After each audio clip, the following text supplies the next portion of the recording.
So I know you guys have been waiting, and I've been trying to get it to you. So let's make this beanie on the S-Loom. First thing you want to do is thread your wrapping tool, because this is going to make everything go a lot quicker. And then create your slip knot and put it anywhere on your loom, because there are so many pegs here it can just go anywhere.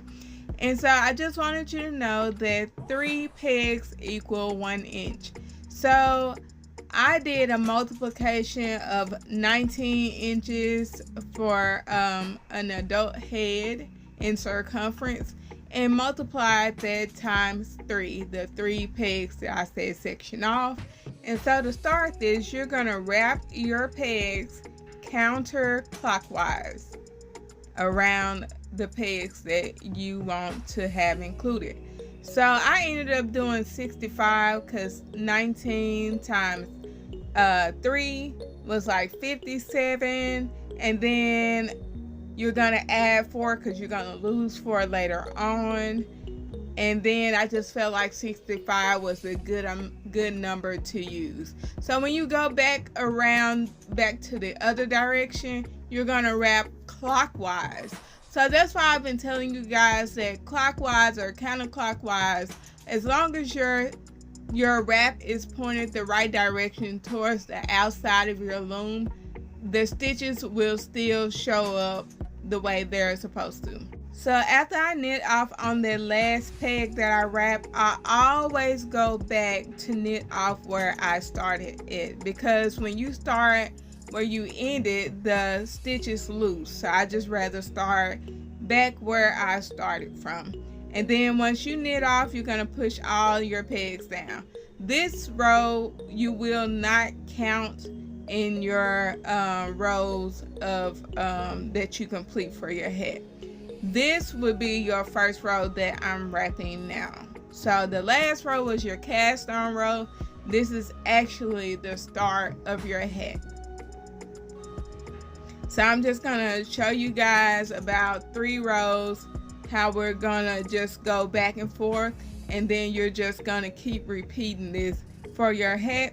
And we're gonna do about 25 rows for the brim, because you can do anywhere between 24 to 36, depending on how thick you want your brim.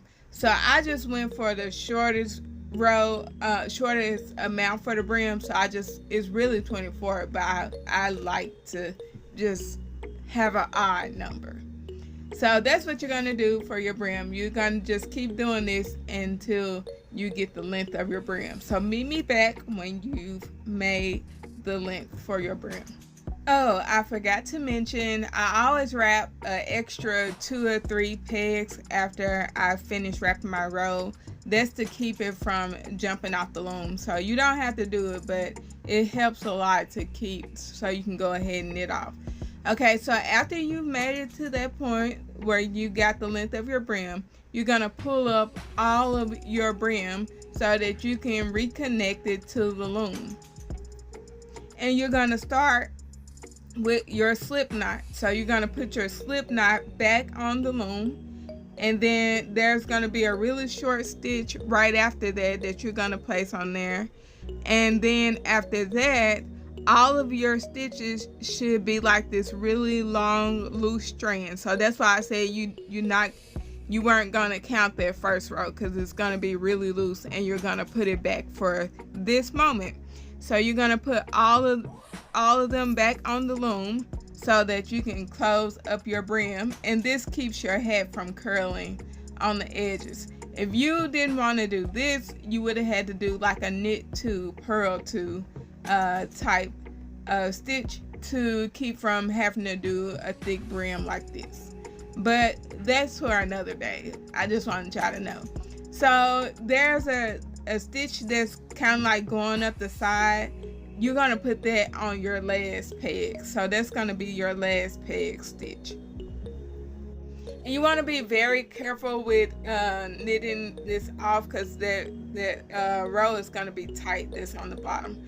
And you can hide this in here right now. You don't have to, but I like to just go ahead and do things while I'm working on it. So this row is just going to be kind of tight, and you want to place your thumb in behind the top row because it's going to slide back off because it's very loose. So just be very careful and attentive to this row while you're working on it.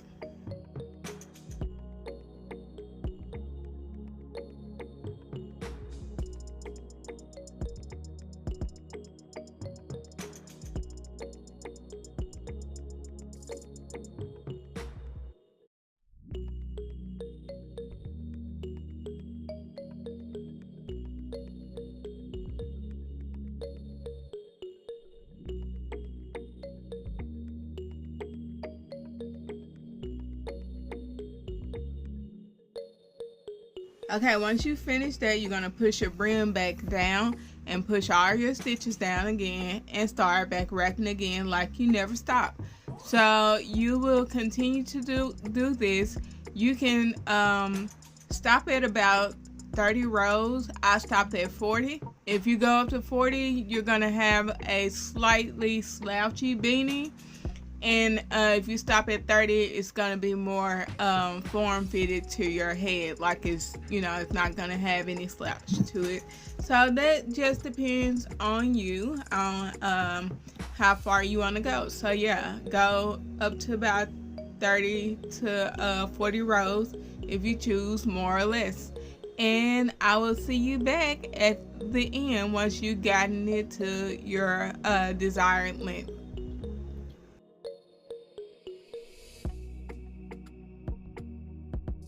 Okay, I've made it to my 40 rows, and you should have something that looks similar to this. So now you're gonna wrap your working yarn around it and cut it so you can go ahead and cast off. You will not cast off where your working yarn stopped. You're gonna cast off on the opposite end, like when you knit off, we knit off on the opposite side where we started. So you're gonna start there, and just you're gonna take your needle down each peg like this and cast off all your pegs. We're gonna be doing a gather bind off. And if you don't want your yarn to constantly get tangled up in your pegs, you can lean your loom towards the table. I didn't do it during this video because I was trying to make sure you guys could see what I was doing. So if you just lean it a little bit more forward, it will catch less inside of your pegs.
Okay, once you made it to the end, you'll find that your head has kind of fell through your loom. So you're gonna pull it back up through your loom because of that string that you took over earlier.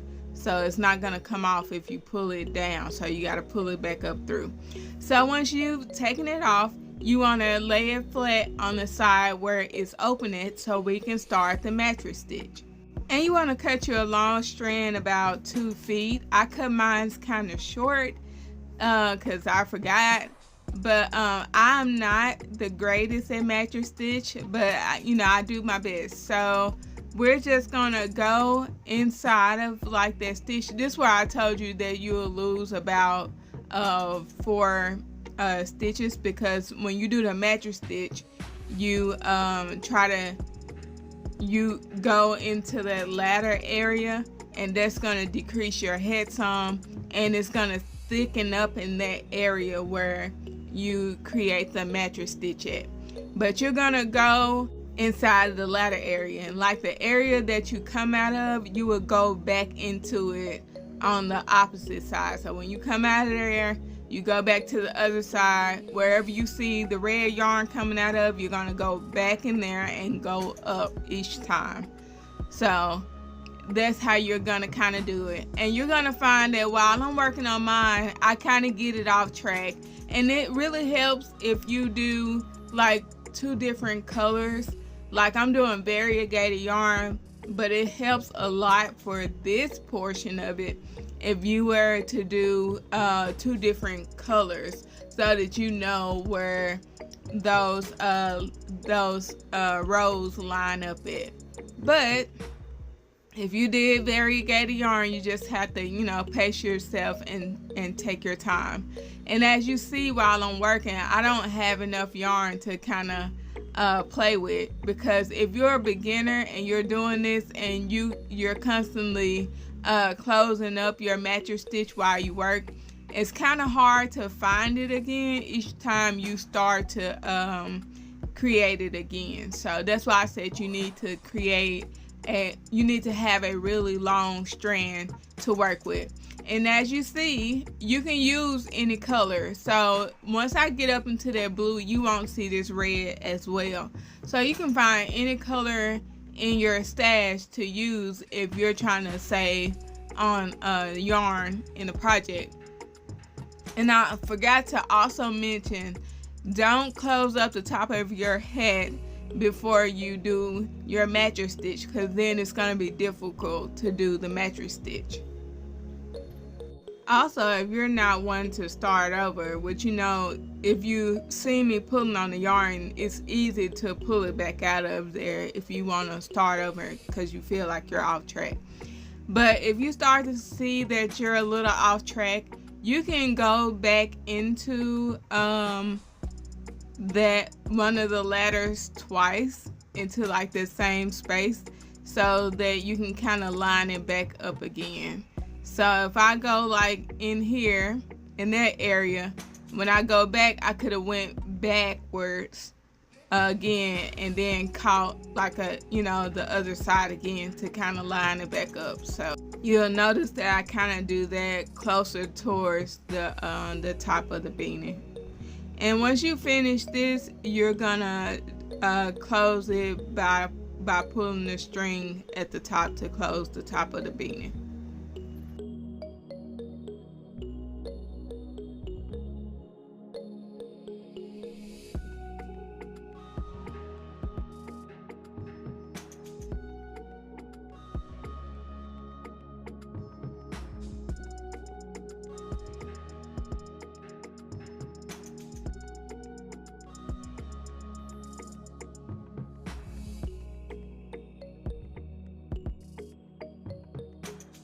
So after this, I forgot that you can flip it inside out and close that area up too. So I pulled it down a little bit so I can get some more string to close it, but you want to flip it inside out and do the same mattress stitch on the brim area so that it can be closed and look like the rest of your head.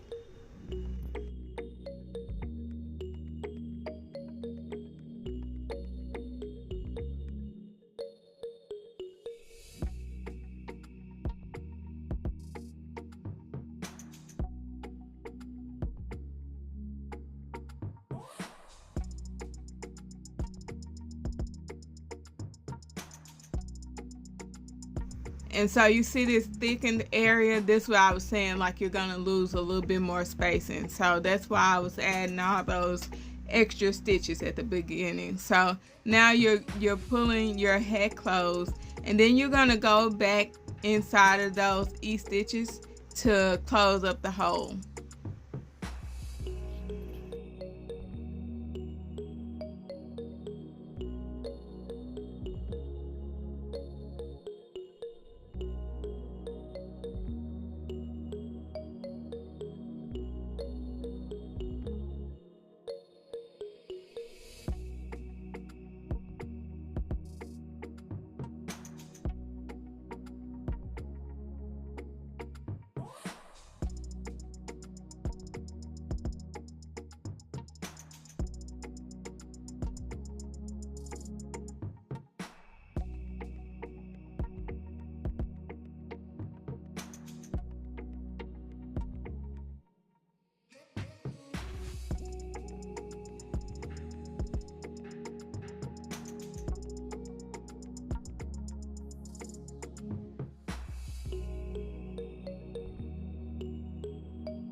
I'm just gonna go ahead and cut the short one. I normally don't do that, but I didn't really feel like bothering with it.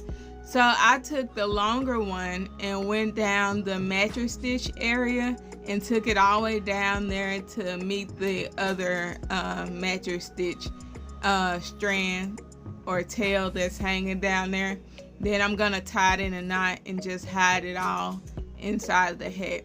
And I just kind of flipped it inside out just to make sure that I couldn't see the strand going through the hat on the outside. But just tie it in a knot and then hide it, and then that'll be it.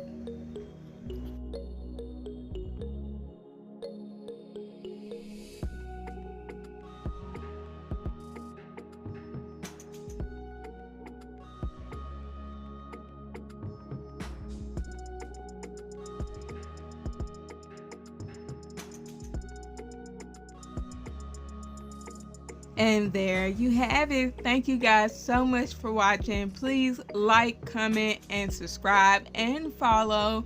And if you're in a place where you can send me a couple of pictures of what you made, please share, because I'd love to see them. Thank you guys so much. Hope you have a good rest of your day. Happy crafting.